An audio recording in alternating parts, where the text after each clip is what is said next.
From London, the National Broadcasting Company presents War Telescope, a review of the war week and a forecast of possible developments to come. War Telescope today features John McVane of NBC's London staff, a veteran reporter of the European scene. And for his report, we take you now to London. This is John McVane, pinch hitting for Elmer Peterson on this week's War Telescope. The other day, I talked with a man who for years has worked against the Germans inside France. Night and day, secrecy has been his right arm, danger his blood brother. Moving about the country with false identity papers, this Frenchman helped knit together the strings of resistance into one vast web of hatred, of conflict against the Germans. He's one of many men I know whose brains and courage are waging pitiless war against Germany, a war in which no quarter is asked or given, a war for freedom. So little has been said about this warfare that sometimes we forget it exists. We tend to think of war only in terms of bombing planes and uniformed battalions. We don't remember that across the continent of Europe are men who are undergoing starvation, hardship, and the peril of death, instant if they're lucky, long drawn out, and painful at the hands of the Gestapo torturers if they're unlucky. Their reward is to see a German war train derailed, some delicate bit of German factory machinery grind its guts out on a handful of sand, or some German officer or quisling fall in the street, while the echoes of Patriot gunfire still sound above the tap of running feet. Let me try to tell you something of this secret warfare, as I know it from talking with the men who've been fighting it, men who tomorrow may be passing Gestapo men in the streets of some quiet French town, men who are helping prepare the way for the Allied armies in their task of liberation.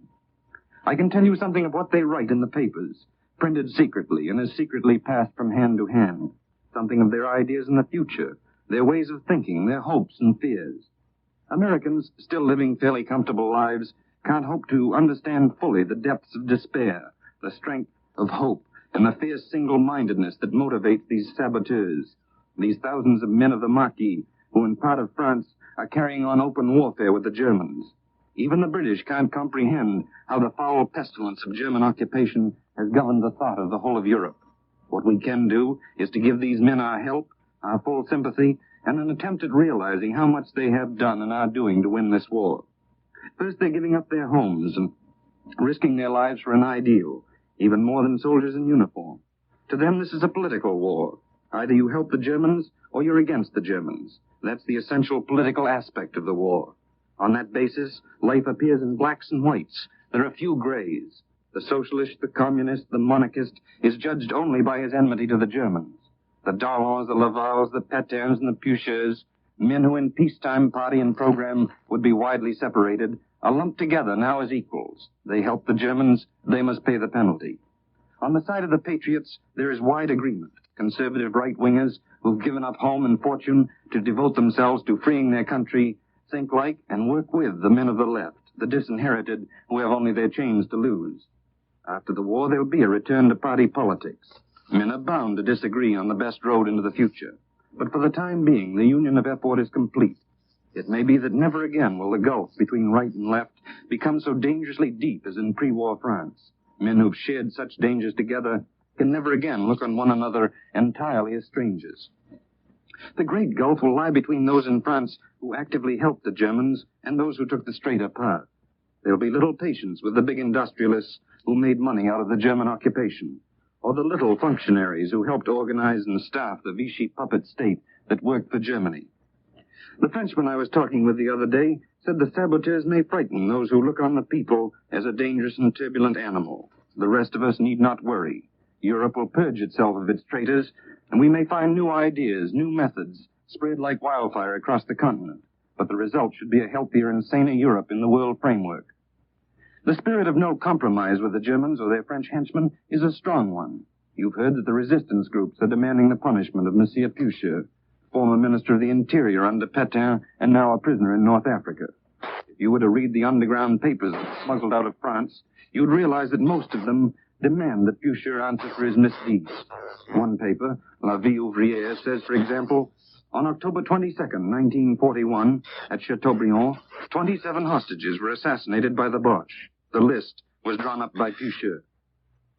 The next day, 50 hostages were shot at Bordeaux. The same men picked them out, and the composition was the same: workers, communists, and trade union men.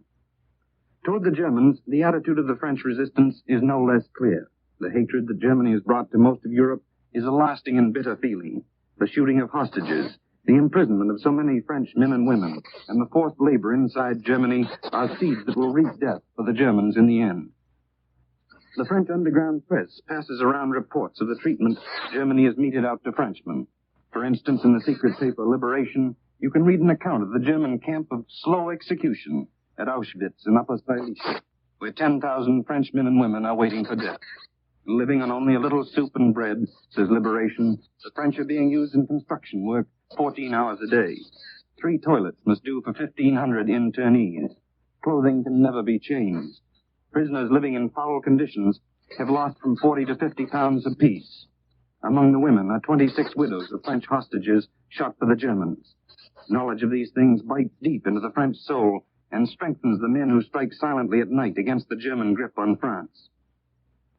From one communique of the French resistance organization that relates to only one section of the country, let me give you a few examples of the work that goes on night and day. French resistance blew up a railroad bridge at Pau, stopped traffic for 15 hours. At Lourdes, 6 freight cars of iron ore were blown into the river and the line broken for 8 days. At Saint-Étienne, a locomotive was blown up on the turntable. A locomotive and 17 freight cars were destroyed at Pierre on the Chalon-Dole line. At Lyon, a hotel requisitioned by the Germans was attacked. The hotel was so badly damaged that the Germans evacuated it. 1 German was killed and several wounded. At Toulouse, 2 German soldiers were killed. A French patriot was guillotined, and the same night French resistors killed a German colonel as reprisal. A notorious French spy, an agent of the Gestapo, was attacked in his home. The spy and 2 of his comrades were killed and the house destroyed. And so it goes, a long detailed list of what happened in a few days in one section of France. Yet all is not violence, certainly not thoughtless violence. The French resistance organization is discussing and thinking about the future in intelligent fashion. The study committee of the resistance groups is putting out political monographs that are worth serious consideration by political students. In political thought, the change in France has been profound. In the first shock of the German victory, the idea of democracy in the Republic lowered greatly in value. Then, as the French beheld the meanness, the inefficiency, and the spiritual poverty of fascism, both the German and the Pétain variety, democracy recovered. The same change was apparent in the fighting French who were carrying on France's fight outside the country. Within, the entire resistance movement is now sure that whatever France emerges will be a Republican and democratic France, purged of the faults of the Third Republic. There's one factor that will be important in all post-war European political thought, the menace of Germany. For nearly 4 years, the Germans have kept millions of Frenchmen, Poles, Belgians, and all the rest prisoners. They're men who in ordinary circumstances would be the fathers of a new generation. Although reliable statistics are lacking, it's known that the birth rate in all these occupied countries has fallen greatly. The people of the occupied countries feel that the Germans are embarking on a methodical plan to thin out the neighboring countries so Germany can infiltrate and populate them with colonies of Germans. Allied statesmen have talked about giving Germany equal treatment and an equal share of the world's goods. In the occupied countries, such talk is political dynamite. If Britain and America should make the mistake of sending food and goods into conquered Germany before the Allied countries have sufficient, we'll engender a bitterness that will have serious political reflections. I've talked about the underground war and some of the political issues of Europe. Now I want to talk about another kind of war, an open war in the air. With me are 2 American fighter pilots, the highest scoring aces in the American Air Force over here. Men of the underground movement in France have seen their Thunderbolt fighters streaking high over France many times in these last few months. Until day before yesterday, Captain Walker Mahurin of Fort Wayne, Indiana, was the highest scoring American fighter pilot in Britain. He got 1 German that day, but his friend, Major Walter Beckham of Defuniak Springs, Florida, shot down 2 to even the score. Each of these 8th Air Force pilots now claims 16 German planes destroyed. Both have been decorated with a Silver Star and the Distinguished Flying Cross with bars. Mahurin also wears the Distinguished Service Cross. Is there any special tactic or any secret in getting such a high number of those German planes, Captain Mahurin? I don't think so. The main thing is thinking, sizing up a situation. It depends, too, on what you're going to try for. Before you leave your field, you can make up your mind whether you're going to look for fights when you're not with the bombers. That is, whether you're going to keep pushing. If you want to shoot down the Jerry's badly enough, you can almost always find them. And what do you think, Major Beckham? I think it's mostly a question of getting on their tails and firing so close that you don't miss. You don't have to be a great shot if you get in close enough. Did you two officers know each other at home? No, we met over here. One of the first times was when we both went to Buckingham Palace to have tea with the King and Queen. That's pretty interesting. How did you like it? Well, use any superlative you like about that. The Queen has a smile that says, "Come on right in and put your feet up on the chairs." I know there's a good deal of rivalry between you two pilots. Do you work together? Well, no, we're in different groups, but usually they use our two groups together in escorting fortresses and liberators on their bombing missions. We can check up on each other, though. I know I always read Beck's combat reports, and he reads mine. Of course, we read all the combat reports for information on any new wrinkles that Jerry may be trying. But maybe I read Beck's reports a little more carefully than the rest. Do you usually fly high cover for the bombers? Most of the time, but once in a while we come down and shoot up a German airfield on the way home. The lower you go, the more Jerrys there are in any hunk of sky. Once I was coming home in a formation of 8 planes. We dove on a German airfield and shot up a plane on the ground and the buildings. And those airfields are usually stiff with anti-aircraft guns, aren't they? Did you get shot up? Don't forget we were diving on the field at something like 500 miles an hour. They were shooting at us all the time, but we went right low across the field. When we got back, we found that not one plane had a bullet hole in it. And what was your most outstanding scrap, your best day? October the 10th was a big day for both of us. We got 3 Jerrys apiece. I think I had the easiest job because I found a bunch of German 2-engine planes flying in formation and shooting rockets at our bombers. They looked like sitting ducks. My flight attacked them. The first one we went for rolled and broke away with the rest of my flight after him. I had the others to myself. I got one after another. They didn't seem to realize anything was happening until I'd gotten the first 2. I found 6 or 8 German twin-engine planes shooting at one lone Ford. I got 2. The third was one of a pair. I shot all my ammunition at him. The other began shooting at me. I turned toward him and he ran. He didn't know I was out of ammunition. Then I saw 8 or 10 single-engine planes behind me, and I ran for home. You've flown 71 missions, Captain Mahurin, and you've been over the continent 50 times, Major Beckham. How do you find experience as a teacher? My group has a total of 210 German planes. In that October the 10th fight, we got 26, the highest score for any group in this theater in a single day. Experience does count a lot. Your first few missions are always the most dangerous because you don't know what to expect or what is happening. It's sort of like walking into a crowded room. Then you get it all sorted out. About the only time we ever lose an old sport is when he gets overeager. But most of the time we're careful. We don't want to lose good men and planes. The Germans and ourselves are always trying new tactics. Occasionally we lose a man who hasn't flown for a few weeks and he tries to repeat the same maneuver that got him a Jerry the last time. The difference is the Germans have learned a new trick or two in the meantime. Have either of you had to bail out? It's all yours, Walker. Uh-oh. I collided with one of our own B-24 bombers. It knocked off my tail, and I knocked off 2 of his propellers. He landed, but I came down by parachute.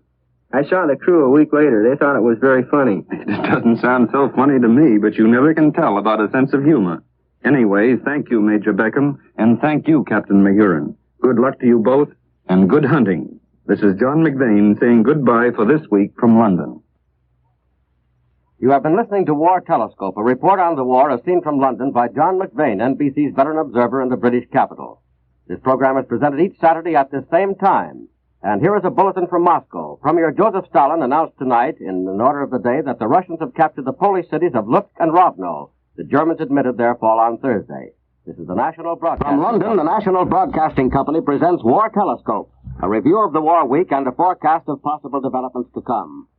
War Telescope features Elmer Peterson of NBC London staff, a veteran reporter of the European scene.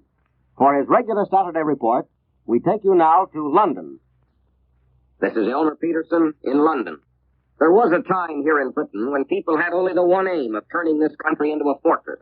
A time when the question of how long the war would end was far more important than the question of how long it would last. But this is 1944, not 1940. Now, this country is both a fortress and an arsenal. It is more than capable of defending itself. It also has become the assembly field for soldiers, munitions, and equipment to be used in time in one of the greatest offensive operations the world has ever known. Instead of those days of waiting for the enemy to attack, we have days now of waiting for new attacks against the enemy. And as the winter days go by, the tension here is tightening, partly in anticipation of the day when the great attack begins, and partly because the British people expect further punishment of war before the war is finished. And since they expect that, their desire is to get it over with. Once the invasion of Western Europe is underway, once the great and final battle has been started, the people here in Britain will find some relief from this strain of waiting for things to happen. But at the moment, this strain is very much with them, encouraged by events such as those of last night, when the Germans tried a fire raid on London. It was not a successful raid.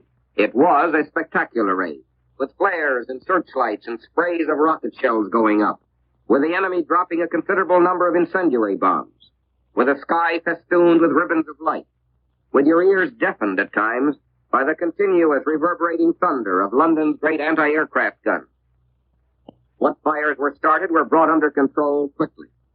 In one way, it was just another raid, and the people here have known many of them. But more and more, the reaction to these German raids develops the question, is this the beginning of the final German reprisal? Is this the beginning of the attacks on this country with which the Germans hope to block the invasion of Western Europe? It's a healthy attitude, this.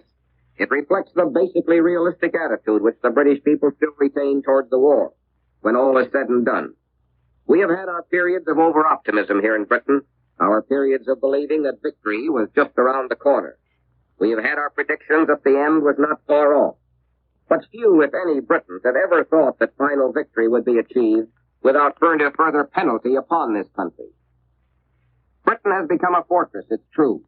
But living in a fortress does not mean that you are immune from attack. And this is something the British people are fully aware of. They were aware of it last night as the fire services battled the fires that were started. They were aware of it as for minutes on end the sky above was pockmarked with bursting shrapnel, and its quiet broken by the whine of airplane engines. But this much is clear. Whatever attacks the Germans do manage to make against this country in the future, the defenses of this country are ready and waiting. No matter what the Germans can put forth out of ingenuity and resourcefulness, and desperation for that matter, there will be effective countermeasures here in Britain. Among other things, it's announced that at least 3 enemy aircraft were brought down last night over their own bases on the continent. They were brought down by RAF planes which were over the continent for the specific purpose of knocking down those planes. It is further evidence of how British defenses against air raids include more than guns, but also some highly efficient night intruder squadrons. It's an unusual task in many ways that these night intruder squadrons have. And today I'd like to introduce to you to a young American who has a share in this. He's unusual himself, this young American, in that he's one of the few American airmen doing this sort of work. He's Lieutenant James Luma of Helena, Montana, a member of the 8th Air Force, but attached to a Canadian squadron, a squadron of these night intruders. His plane is the Mosquito. His particular battleground is the pitch darkness of the sky above German airfields on the continent. His specific task is to shoot down German bombers and night fighters as they returning to their own airfields after raids on this country. Lieutenant Luma is 21 years old. He's fairly tall with curly black hair and deep-set brown eyes. He joined up with the Canadian Air Forces when he was 18. Today, at 21, we present him to you as a veteran airman, a young gentleman of the 8th Air Force, who rides through the night on missions as difficult and hazardous as any, although that's something he won't admit freely. Before we let Lieutenant Luma do the talking, I'd like to give you a better picture of what he sees and does when he's in action. He goes into action, remember, when there's a raid on this country, when the news comes through that German planes are on their way over. At his airfield, Lieutenant Luma gets his orders to scramble. In a matter of minutes, he's boiling his way across the English Channel. As he leaves, British anti-aircraft guns and searchlights may be in action. He goes away from the fighting over here to get set for his own particular brand of fighting, namely, to get Jerry at home base when Jerry comes racing back to airfields on the continent. And, Lieutenant Luma, as I understand it, you manage to get at Jerry now and then on these night intruder operations. Yes, our squadron has knocked quite a few down. Well, you've got 2 to your credit, I understand.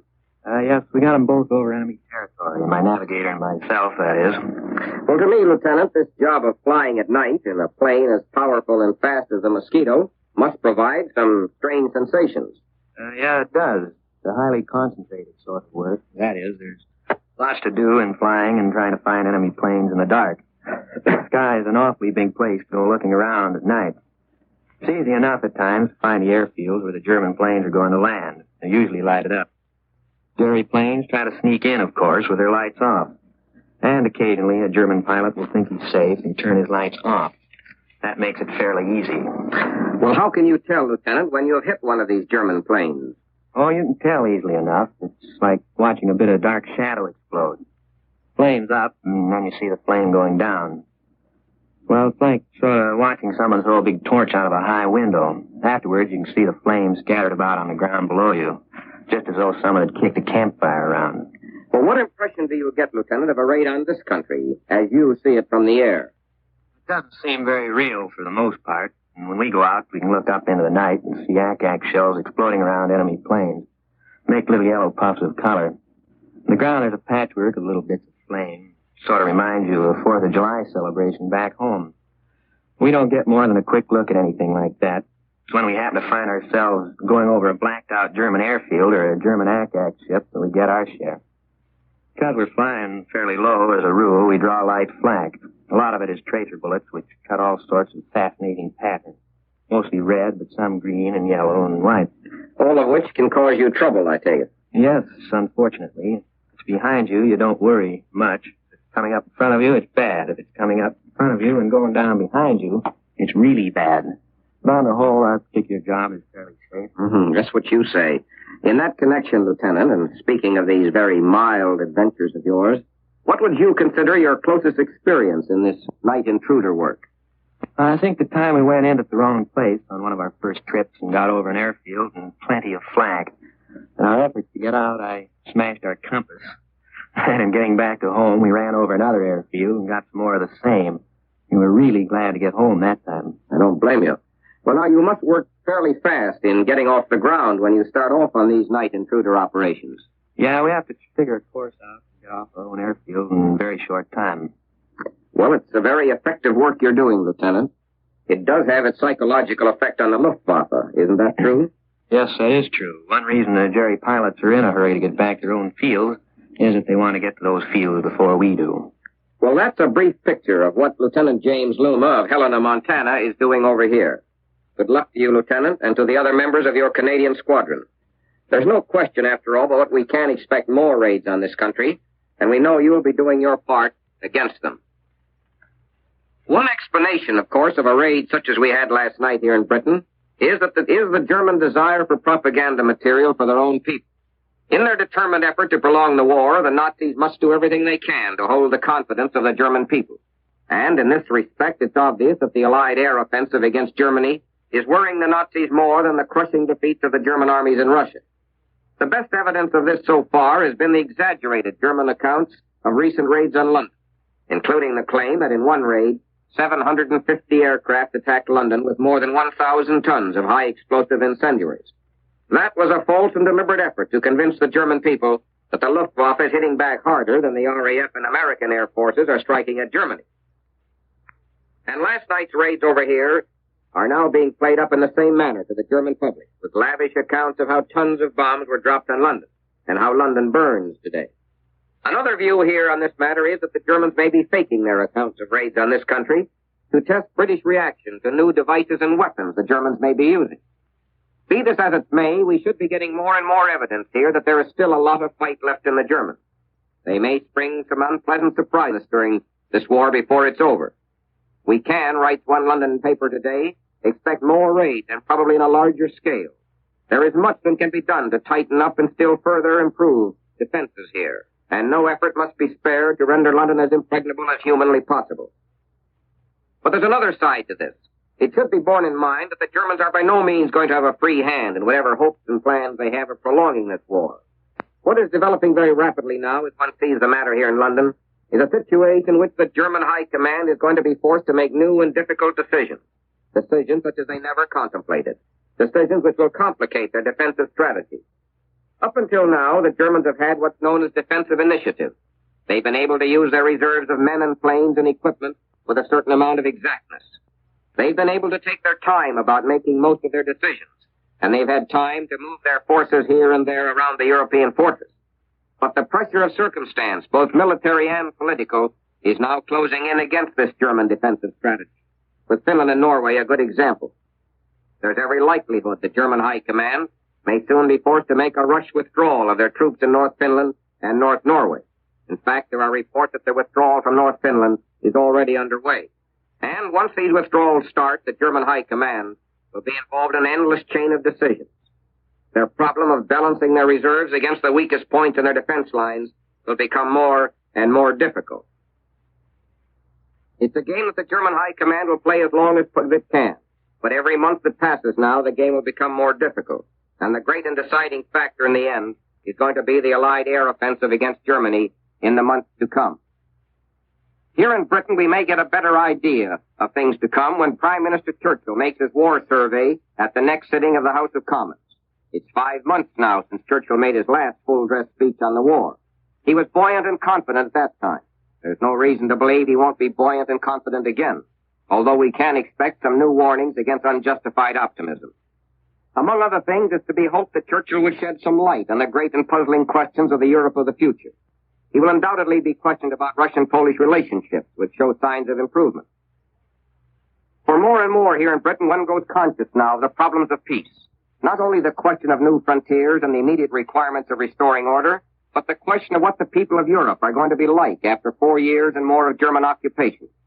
The British Weekly, The Economist, takes up this matter in an article called Outlaw Europe, pointing out that the coming invasion of Western Europe is more than a military matter.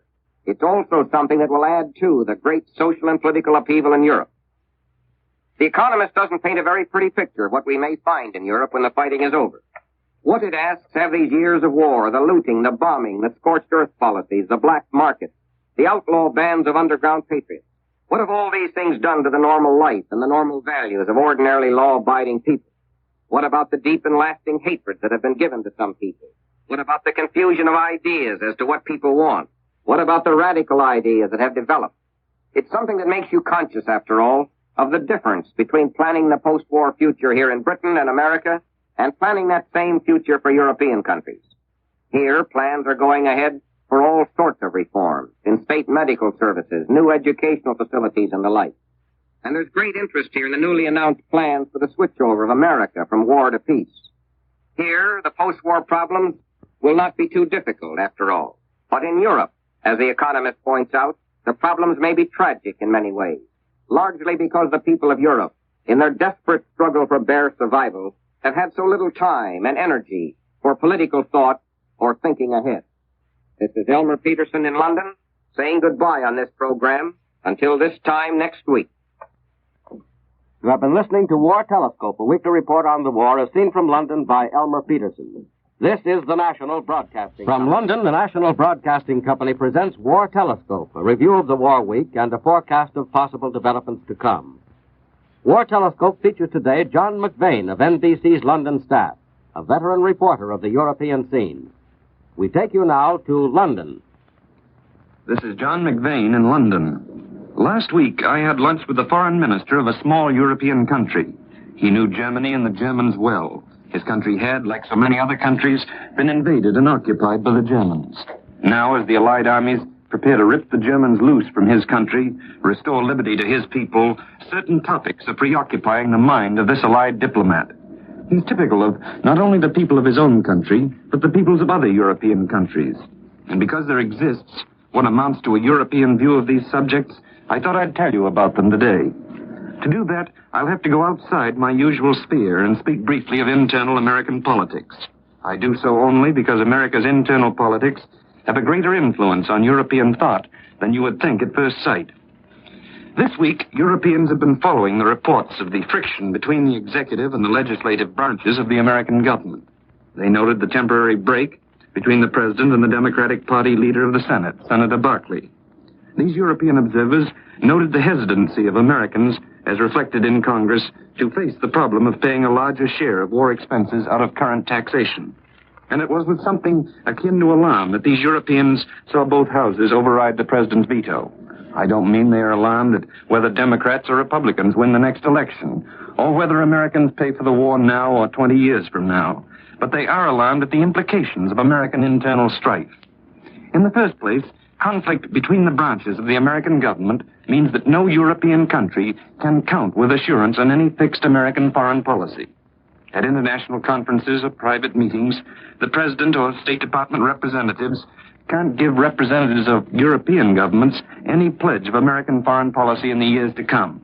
Even if they did, foreign diplomats understand that with all the goodwill in the world, a pledge given today might be canceled tomorrow by either a new administration or Congress's refusal to endorse the policy. As far as my foreign diplomat friend can see, and he's been accustomed to watching such matters for years, America has not yet established any foreign policy that is not subject to party politics.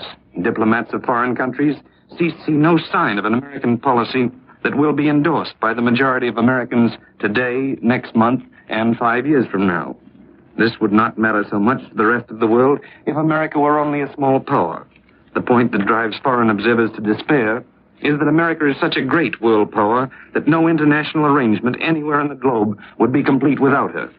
America's absence would make any international pact or arrangement to maintain world peace a mockery. The first question that springs to the mind of a foreigner who attempts to shape out the general lines of the post-war world is, what will America do? Nobody knows.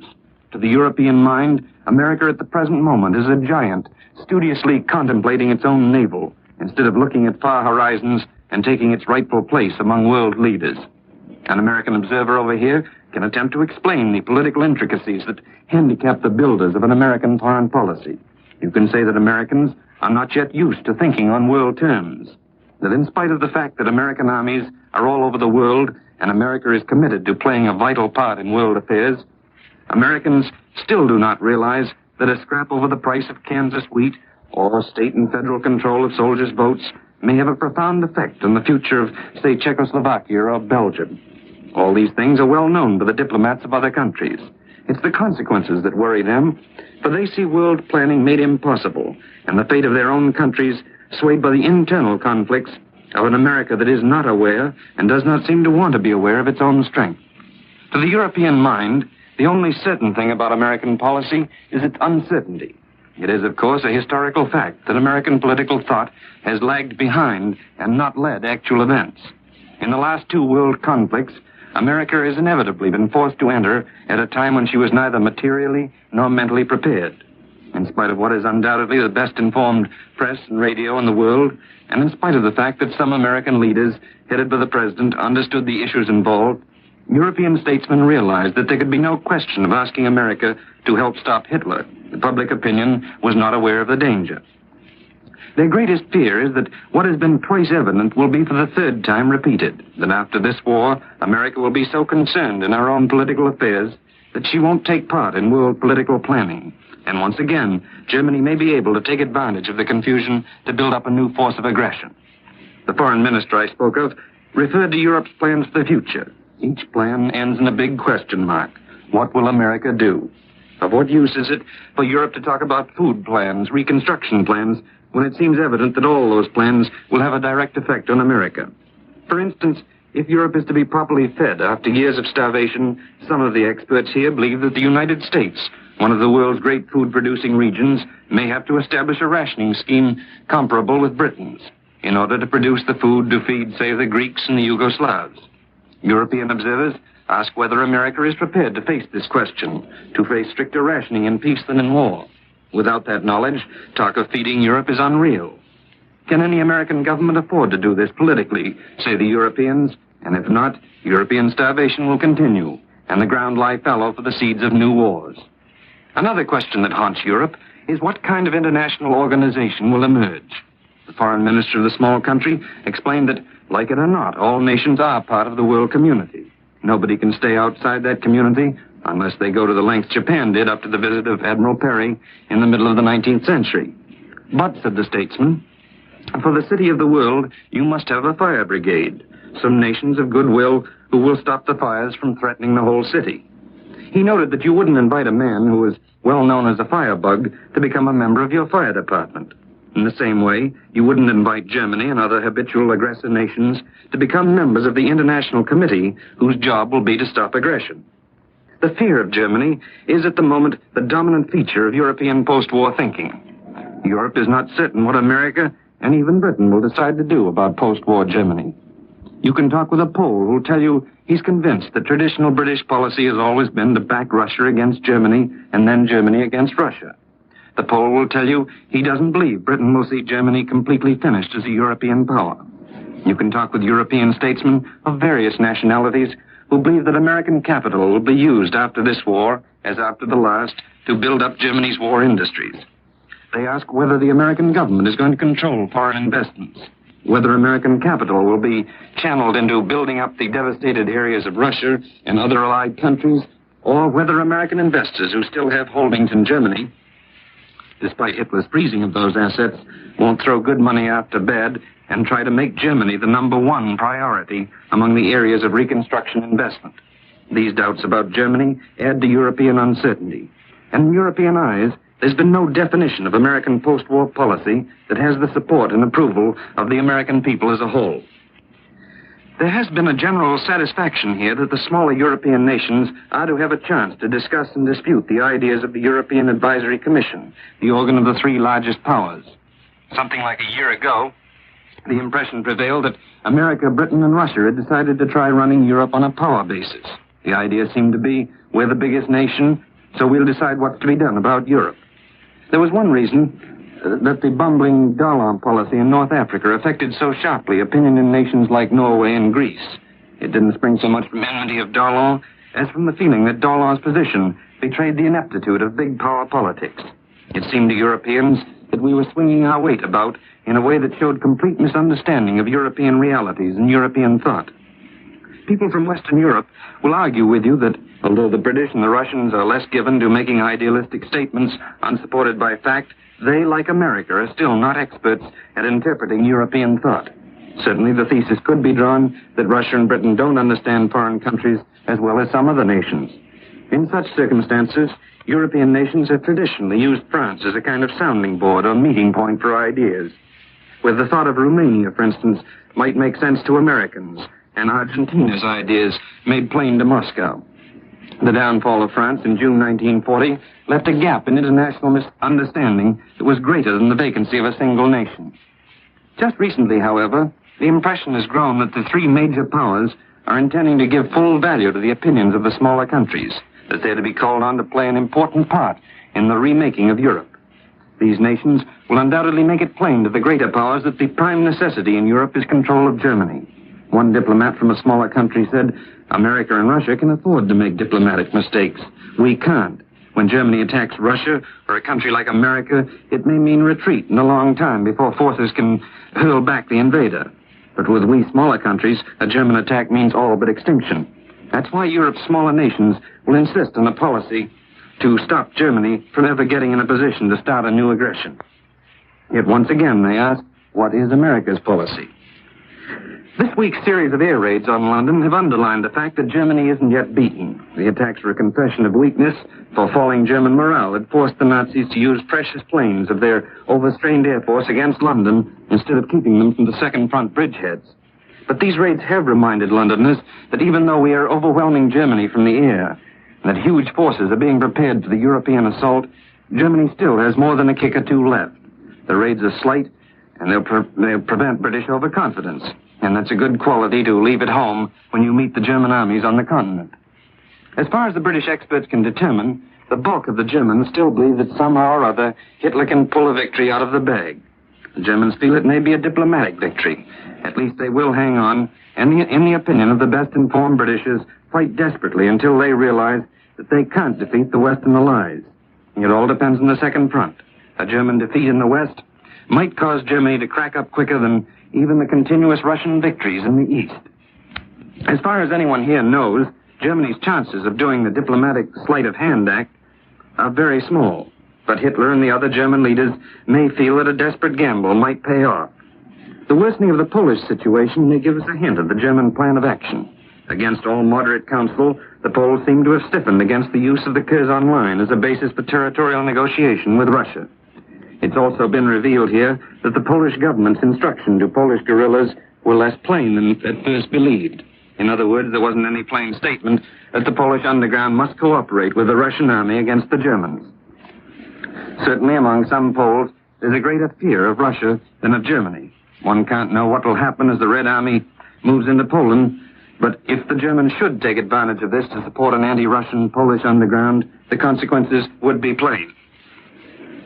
Once the American and British armies have locked with the Germans in the second front, the realization will be plain that America, Britain, and Russia sink or swim together. We all depend on one another. But the Germans may hope that by giving us an initial defeat in the West, they may discourage us and cause us to blame the Russians for it, or by holding us and giving the Russians a major setback, they may hope to get Russia out of the war. Distrust and enmity among the Allies are the instruments that will work a German victory. It's as well to remember that. Once we start distrusting the British or the Russians, or the British or Russians distrust us, and the conditions for a German victory have been created. Disunion and misunderstandings between us and the smaller nations of Europe are dangerous, but disunion with our major allies is the shortest path to catastrophe. America and Britain, like Russia, must win this war. That's why the attitude of the Polish government toward Russia and toward Germany must affect all the Allied powers in the end. You can see the danger inherent in a situation that might give Germany a chance to play upon and make important, ordinary differences between the allies that are now not important. International cooperation is a tender plant that must be watered frequently with efforts at understanding the other country's point of view. Yet it has become so necessary to our own safety that no labor and no difficulty is too great if a sturdy growth survives the war and blossoms in the peace beyond. This is John McVane, returning you to the NBC newsroom in New York. You have been listening to War Telescope, a weekly report on the war as seen from London by John McVane, NBC's veteran observer in the British capital. War Telescope is presented each Saturday at this same time, 1:45 Eastern Wartime, over most of these stations. This program has come to you from London and New York. This is the National Broadcasting Company.